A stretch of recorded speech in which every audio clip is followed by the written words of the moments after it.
Can we expect to see a little bit of fender banging tonight? Not only can you expect it, I'll guarantee it.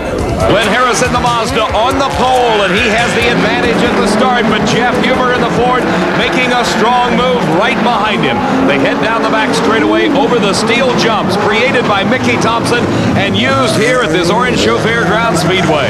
It is Glenn Harris with the lead as they go onto the dirt for the first time in this 10-lap main event, and Jeff Huber's right behind him, and they've already built up a big lead.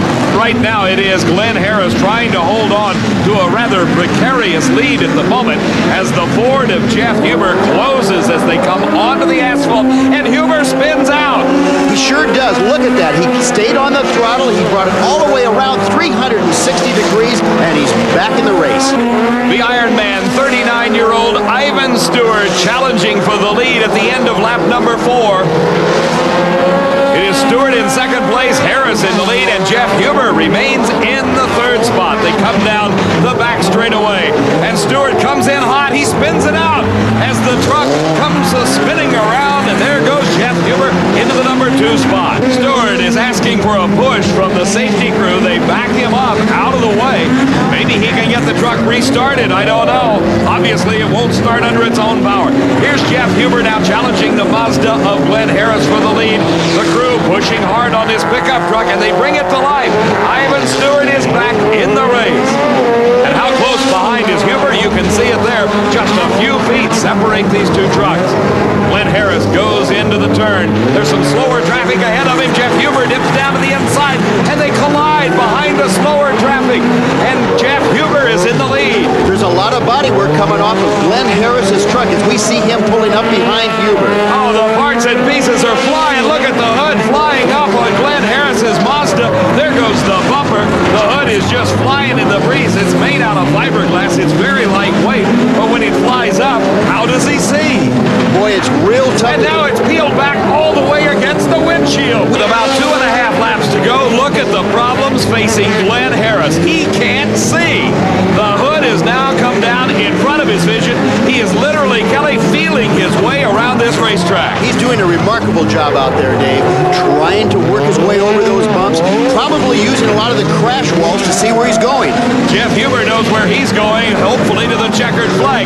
But Steve Millen is beginning to make a charge on Harris, and there goes the hood, and here comes Harris as they battle down that short straightaway towards the asphalt. It's Steve Millen on the inside, and Glenn Harris just squirts around him to the outside and has retained second place. They come down the straightaway over the bumps at the end of lap number 8. There goes another piece. Jeff Huber's in the lead. Glenn Harris with nothing but his radiator hanging out in front is in second, and Steve Millen is in third. Several hundred feet of dirt separate the first place truck, the Ford of Jeff Huber, from the Mazda of Glenn Harris.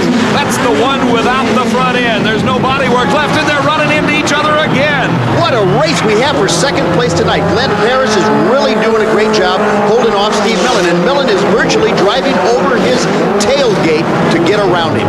There is only 1 lap left in this race, actually less than that, as they go over the bumps for the final times.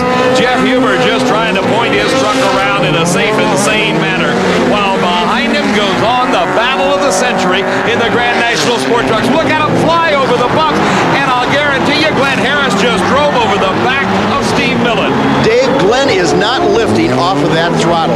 He cleared almost 2 complete jumps on one of those last ones, and he is staying right in there. And what he also cleared was the right rear fender of the Toyota of Steve Millen. Here is Jeff Huber's Ford coming onto the asphalt where he spun earlier, but coming up now, he's got the checkered flag and the big win in one of the most exciting races that you could have asked for in any form of motorsport. Here is the battle for second. This is Glenn Harris. He has done everything in his power to try to retake the lead, but just finishing second with the problems he's had is remarkable. Right behind him is Steve Millen. What a tremendous night of excitement. On Stadium.